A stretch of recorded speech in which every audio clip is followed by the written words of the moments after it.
Last part में हमने देखा था कि मैक्स ड्रैगन प्लैनेट पर आ गया था, जहां उसे एक कोशन वेदी नाम का बंदा मिलता है जो मैक्स का स्पेस क्राफ्ट खरीदने में इंटरेस्टेड था। इसलिए वो मैक्स का दोस्त बन जाता है और मैक्स को थोड़े समय बाद ट्रीट देने का भी वादा करता है। इसके बाद मैक्स जियानवू किंगडम का सिटीजन बनने के लिए उनके ऑफिस आ जाता है और जियानवू कॉइन्स देकर अपना रजिस्ट्रेशन करवा लेता है। जिसके बाद बबाता मैक्स से कहती है कि हमें अभी वर्चुअल यूनिवर्स कंपनी भी जाना है ताकि हम इंडक्शन हेलमेट खरीद सके, क्योंकि उसकी वजह से तुम बहुत सी चीजें कर सकते हो। साथ ही बबाता मैक्स को बहुत सारे बैंक्स और यूनिवर्स की बाकी पावरफुल फोर्सेस के बारे में बताती है, जिनमें वर्चुअल यूनिवर्स कंपनी भी थी। अब आगे तो इस पार्ट की शुरुआत में हमें पता चलता है कि मैक्स और बबाता वर्चुअल यूनिवर्स कंपनी जाकर रजिस्ट्रेशन करवा आए थे। साथ ही मैक्स ने वहां से इंडक्शन हेलमेट भी ले लिया था और अब वो दोनों एक रेस्टोरेंट में वेट कर रहे थे, जहां कोशन वेदी ने उन्हें ट्रीट देने के लिए बुलाया था। तभी बबाता मैक्स से कहती है कि तुम्हें वेट करने से अच्छा इंडक्शन हेलमेट के बारे में और जान लेना चाहिए। तो मैक्स उस हेलमेट को निकाल के देखने लगता है और देखकर कहता है कि ये तो नॉर्मल सा लग रहा है। इस पे बबाता उससे कहती है कि इंडक्शन हेलमेट एक ऐसा डिवाइस है जो तुम्हारे ब्रेन से कनेक्ट हो जाता है, जिसके बाद तुम एक जगह बैठे बैठे यूनिवर्स के हर कोने को देख सकते हो। इसलिए जल्दी से इसे पहनकर खुद को इससे कनेक्ट कर लो। अब बबाता मैक्स को हेलमेट पहना देती है। साथ ही वो उन सिल्वर गार्ड्स को भी वहाँ खड़ा कर देती है ताकि जब मैक्स वर्चुअल यूनिवर्स में हो तो कोई उस पर हमला ना कर दे। इधर मैक्स वर्चुअल दुनिया में पहुंच जाता है, जहां बबाता मैक्स से कहती है कि अभी हम फिलहाल हाइलोंगशैंग आइलैंड के सामने हैं, जो कि जियानवू किंगडम में है। ये सुन के मैक्स बबाता से कहता है कि रियल वर्ल्ड में तो हाइलोंगशैंग को किंगडम बोलते हैं, तो यहाँ आइलैंड क्यों। इस पे बबाता मैक्स से कहती है कि वर्चुअल दुनिया में हर एरिया एक आइलैंड की तरह है, लेकिन तुम इसे आम आइलैंड की तरह मत समझना, ये एक प्लैनेट से भी बड़ा है। ये सुन के मैक्स बोलता है कि यहाँ पर इतने सारे आइलैंड हैं और सभी प्लैनेट के साइज से भी बड़े हैं, तो वर्चुअल यूनिवर्स कंपनी के डाटा सेंटर की कैपेबिलिटी बिल्कुल अनइमेजिनेबल है। तभी बबाता मैक्स से बोलती है कि ये दुनिया बैंक अकाउंट से भी कनेक्ट हो सकती है, जिसकी वजह से तुम यहाँ कुछ भी खरीद या बेच सकते हो, गेम खेल सकते हो या कुछ भी सीख सकते हो। साथ ही बबाता मैक्स को बताती है कि कई ऐसे एलियंस भी है जो हजारों सालों से वर्चुअल दुनिया में गेम खेलते आ रहे हैं, क्योंकि यहाँ उन्हें बहुत मजा आता है। तो ये सब देखकर और वर्चुअल दुनिया के बारे में इतना जानकर मैक्स हैरान हो जाता है। इसके बाद मैक्स अपना हेलमेट उतार देता है। उसी वक्त बबाता मैक्स से कहती है कि वो मोटा आने में इतनी देर क्यों कर रहा है, इससे अच्छा तो हम पहले जियानवू मार्शल हॉल में रजिस्टर करवाने चले जाते। तो मैक्स जियानवू मार्शल हॉल के बारे में पूछता है। इस पे बबाता मैक्स को बताती है कि जियानवू मार्शल हॉल एक लौता ऐसा इंस्टीट्यूशन है जहाँ कल्टीवेटर्स और स्पिरिचुअल मास्टर्स सही तरीके से अपनी ट्रेनिंग कर सकते हैं। तभी मैक्स को कोशन वेदी की एक बात याद आती है, जब उसने बोला था कि कुछ सालों बाद उसके फादर उसके नाम एक प्लैनेट कर देंगे। तो ये याद आने पर मैक्स बबाता से पूछता है कि अगर कोई अर्थ को खरीदना चाहे तो उसे कितने पैसे देने होंगे। इस पे बबाता मैक्स से कहती है कि छोटे से छोटे प्लैनेट को खरीदने में 300 बिलियन हाइलोंग कॉइन्स लगते हैं और जहां तक मुझे पता है कि सबसे महंगे प्लैनेट को खरीदने में 3 ट्रिलियन हाइलोंग कॉइन्स लगेंगे।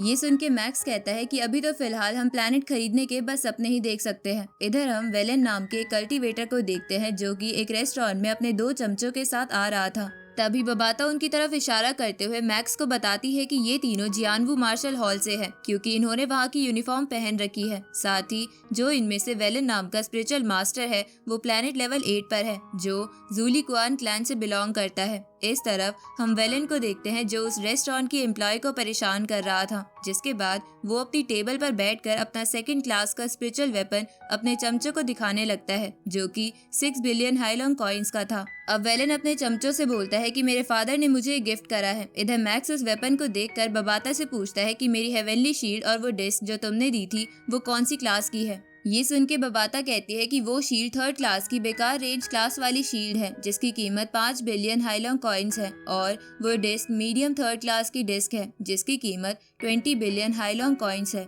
इधर वेलन शो ऑफ करने के लिए अपनी स्पिरिचुअल पावर से उस नाइफ को पूरे रेस्टोरेंट में घुमाने लगता है, जहाँ वो नाइफ एकदम से एक वेट्रेस के सामने आ जाता है, जिसकी वजह से वो डर जाती है और उसके हाथ से वाइन के ग्लास हवा में उछल जाते हैं, जिसके कारण वेलन के नए वेपन पे वाइन लग जाती है, जिसकी वजह से वो बहुत गुस्सा हो जाता है। इधर वो वेट्रेस अपने ग्लासेस को उठाने लगती है, तो वेलन अपने चमचों के साथ उसकी तरफ जाने लगता है। इस तरह बबाता मैक्स को कहती है कि ये बाईमिंग क्लैन की लड़की बहुत ज्यादा मुसीबत में है। साथ ही बबाता मैक्स को बताती है कि बाईमिंग क्लैन बहुत ही वीक क्लैन है, लेकिन इनका प्लैनेट बहुत खूबसूरत था, इसलिए किसी ने उसे तबाह कर दिया और बचे हुए बाइमिंग क्लैन के मेंबर्स को किसी बंदे ने कैप्चर करके स्लेव मार्केट में बेच दिया। इस तरह वेलन अपने वेपन से उस वेट्रेस को जान से मारने के लिए उस पे अपने वेपन से अटैक करता है, लेकिन मैक्स उसे अपने स्पिरिचुअल नाइफ से बचा लेता है। साथ ही उस वेट्रेस के सामने आकर वेलन से कहता है कि तुम इस वेट्रेस को माफ कर दो। इधर इस सब की वजह से रेस्टोरेंट के बाकी लोग भी उन सबको देखने लगते हैं। इस तरफ वेलन मैक्स से बोलता है कि तुम्हारी हिम्मत कैसे हुई मेरे अटैक को ब्लॉक करने की। इस पे मैक्स कहता है कि तुम भी मेरे अटैक को ब्लॉक कर लेना, जिसके बाद हम इस मैटर को यहीं खत्म कर लेंगे। ये सुन के वेलन और गुस्सा होते हुए मैक्स से कहता है कि मैं तुम्हें एडवाइस देता हूँ कि इस प्लेनेट पर किसी और के मामले में मत पड़ो, नहीं तो तुम भी मारे जाओगे। अब वेलन अपना स्पिरिचुअल वेपन निकाल के मैक्स को डराने की कोशिश करता है, तो मैक्स भी अपने सारे स्पिरिचुअल नाइफ निकाल लेता है। साथ ही मैक्स सिल्वर गार्ड्स को भी वहाँ बुला लेता है, जिसके बाद मैक्स उससे बोलता है कि अगर तुम लड़ना चाहते हो तो मैं भी इसके लिए तैयार हूँ। तो सिल्वर गार्ड्स को देखकर वेलन सोच में पड़ जाता है। साथ ही रेस्टोरेंट के बाकी लोग भी बातें बनाने लगते हैं कि सिल्वर गार्ड्स को बहुत कम लोगों के पास होते हैं। उसी वक्त रेस्टोरेंट में एक बंदा आता है जो वेलन से बोलता है कि क्या तुम्हें शर्म नहीं आती जो एक वेट्रेस पर अपनी ताकत दिखाना चाहते हो। तो ये सुन के वेलन उस बंदे से कहता है कि तुम बीच में पड़ने वाले हो कौन। तभी हम उस बंदे का चेहरा देखते हैं और हमें पता चलता है कि वो बंदा और कोई नहीं बल्कि कोशन वेदी ही था। साथ ही उसके साथ उसके बॉडीगार्ड्स भी थे। तो कोशन वेदी का नाम सुन के रेस्टोरेंट के सभी लोग पीछे हो जाते हैं, क्योंकि वेदी क्लैन बहुत ज्यादा पावरफुल और अमीर था। इधर वेलन को गुस्सा आ रहा था, लेकिन वो कोशन वेदी को उसके स्टेटस की वजह से कुछ नहीं कह सकता था। तभी वहाँ के लोग बातें बनाने लगते हैं कि इस कल्टीवेटर ने गलत बंदे से पंगा ले लिया है। तो ये सुन के गुस्सा दबाते हुए वेलन अपने चमचों के साथ वहाँ से चला जाता है, जिसके बाद मैक्स उस वेट्रेस को उठाता है तो वो मैक्स को थैंक यू बोलती है। इधर कोशन मैक्स से कहता है कि मैंने एक्सपेक्ट नहीं किया था कि तुम इस प्लेनेट की पहली विजिट पर ही किसी से पंगा ले लोगे। इस पे मैक्स कोशन से कहता है कि क्या मेरे इस पंगे से तुम्हें बाद में कोई प्रॉब्लम तो नहीं होगी। ये सुन के कोशन कहता है कि ये कल्टीवेटर तो बस आम सा गुंडा है, मुझे तो इस प्लेनेट पर कोई भी कुछ नहीं कर सकता, लेकिन तुम्हारी प्रोटेक्शन के लिए मैं तुम्हें सजेस्ट करूंगा कि तुम मेरी तरह प्लैनेट लेवल के बॉडीगार्ड्स खरीद लो। इसके बाद कोशन मैक्स से कहता है कि हम पहले यहाँ खाना खा लेते हैं, जिसके बाद तुम मेरे साथ स्लेव मार्केट में चलना। तो स्लेव मार्केट का नाम सुन के वो वेट्रेस घबरा जाती है, क्योंकि स्लेव मार्केट का नाम सुन के उसे अपना प्लैनेट और बाकी लोगों की याद आ जाती है। इस तरफ मैक्स भी स्लेव मार्केट का नाम सुन के चौंक गया था। साथ ही वो मन में सोचता है कि गुलामी का सिस्टम अर्थ पर हजारों साल पहले ही बंद हो गया था और वहाँ पर तो ये सीरियस क्राइम भी है, लेकिन इस यूनिवर्स में अभी भी स्लेव मार्केट एग्जिस्ट करती है। इसलिए मुझे वहाँ जाकर ये सब सिस्टम भी समझना पड़ेगा ताकि मैं यूनिवर्स को और अच्छी तरह जान सकूँ। इसलिए मैक्स कोशन को हाँ कर देता है। तभी कोशन उस वेट्रेस से उसका नाम पूछता है, तो वेट्रेस उनके पास आके कहती है कि मेरा नाम साशा है। इस पे कोशन उस वेट्रेस से पूछता है कि क्या तुम मेरे साथ चलना पसंद करोगी या यही रहोगी। तो वो वेट्रेस कोशन के साथ चलने के लिए हिचकिचाते हुए मान जाती है। आगे खाना खाने के बाद मैक्स और कोशन बाकी सबके साथ स्लेव मार्केट जाने लगते हैं, जहां जाते हुए मैक्स कोशन से कहता है कि मैंने सोचा नहीं था कि तुम साशा से एकदम से ऐसा सवाल पूछ लोगे। इस पे कोशन कहता है कि वो सवाल जरूरी था, क्योंकि उस रेस्टोरेंट में जो भी हुआ उसके बाद वो रेस्टोरेंट इस लड़की को काम पर नहीं रखेगा और एंड में इसे स्लेव मार्केट में बेच दिया जाएगा, जहाँ इसे और दुख झेलना होगा। ऊपर से मुझे भी इस प्लेनेट पर असिस्टेंट की जरूरत थी, इसलिए मैंने इसे अपने साथ चलने को बोल दिया, लेकिन अगर तुम इसे अपने साथ ले जाना चाहते हो तो ले जा सकते हो। ये सुन के वो वेट्रेस खुश होने लगती है, लेकिन तभी मैक्स कहता है कि मुझे पूरे यूनिवर्स में ट्रैवल करना है, इसलिए मैं इसे नहीं ले जा सकता। तो ये जान के उस वेट्रेस का मुंह उतर जाता है। अब थोड़ी देर बाद वो सब स्लेव मार्केट वाली जगह पर आ जाते हैं, जहाँ पर काफी भीड़ थी, क्योंकि वहाँ बहुत से कल्टीवेटर्स अलग अलग स्लेव्स पर बोली लगा के उसे खरीद रहे थे। तभी वहाँ का एक एम्प्लॉय कोशन को 9th लेवल के कल्टीवेटर्स दिखाता है, जो कि 20 हाईलॉन्ग कॉइन्स के थे। साथ ही अगर कोशन ज्यादा अमाउंट में उन्हें खरीदे तो वो एम्प्लॉय कोशन को डिस्काउंट देने के लिए भी तैयार था।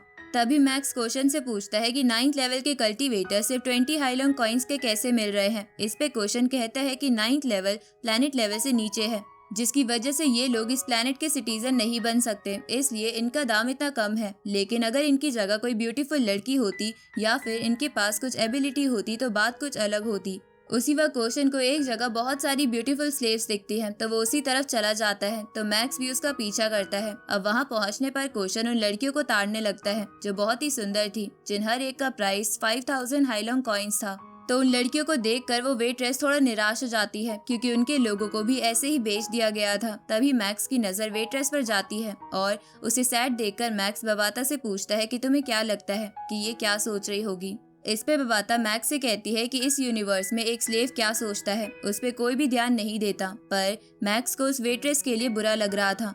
उसी वक्त क्वेश्चन मैक्स से कहता है कि यहाँ पर सभी स्लेव प्लैनेट लेवल के नीचे हैं, इसलिए हम ऊपर चलते हैं जहाँ प्लैनेट लेवल के ऊपर के स्लेव्स हैं। अब वो सब ऊपर आ जाते हैं जहाँ पर मैक्स प्लैनेट लेवल 8 स्टेज के एक स्लेव को देखता है जिसकी कीमत 20,000 हाईलॉन्ग कॉइन्स थी। इसके बाद मैक्स 9 स्टेज के स्लेव को देखता है जिसकी कीमत 1 लाख हाईलॉन्ग कॉइन्स थी। तो उसे देखकर मैक्स सोचता है कि इस यूनिवर्स में 1 लाख हाईलॉन्ग कॉइन्स देकर प्लैनेट लेवल 9 स्टेज के एक स्लेव को खरीद सकते हैं, जिसे हराना अर्थ के कल्टीवेटर्स के लिए अभी नामुमकिन है।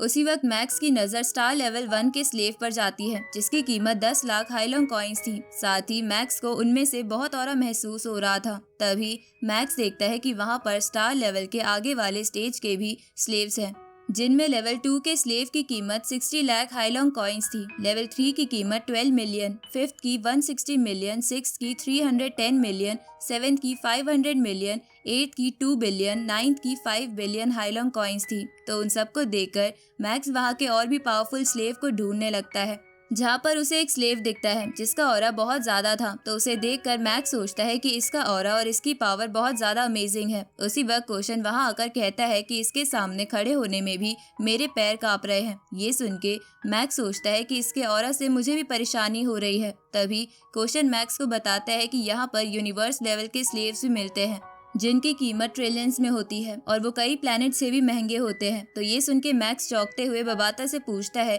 कि एक यूनिवर्स लेवल का कल्टीवेटर एक स्लेव कैसे बन सकता है, क्योंकि वो तो खुद ही अपने मास्टर को भी मार सकता है। इस पे बबाता मैक्स को बताती है कि बहुत ताकतवर कल्टीवेटर्स और कंपनीज इन स्लेव्स के माइंड में एक चिप लगा देते हैं जिसकी वजह से ये स्लेव्स अपने मास्टर का हर ऑर्डर मानते हैं। साथ ही ये स्लेव्स चाहकर भी ये चिप नहीं निकाल सकते क्योंकि इन्हें निकालने के बाद इनका ब्रेन तबाह हो जाएगा और ये मर जाएंगे। लेकिन एक डोमेन मास्टर लेवल तक पहुंचने के बाद कोई भी कल्टीवेटर अपनी सोल अपनी बॉडी से निकाल सकता है जिसकी वजह से वो स्लेव आजाद हो सकता है। इसलिए जब तक कोई स्लेव डोमेन मास्टर लेवल तक नहीं पहुंच जाता तब तक कोई स्लेव धोखा नहीं कर सकता। ये सुन के मैक्स हैरान होते हुए सोचता है कि ये तो बहुत भयानक है क्योंकि इस यूनिवर्स में न केवल वीक बल्कि स्ट्रांग लोगों को भी खरीदा बेचा जाता है और मैं तो इनके सामने कुछ भी नहीं हूँ। तभी बबाता मैक्स से कहती है कि तुम ऐसा प्रिटेंड करो कि तुम बहुत बड़े बैकग्राउंड से हो, नहीं तो ये यूनिवर्स कुछ भी कर सकता है। पर मैक्स बबाता की बातों पर ध्यान ना देते हुए सोचता है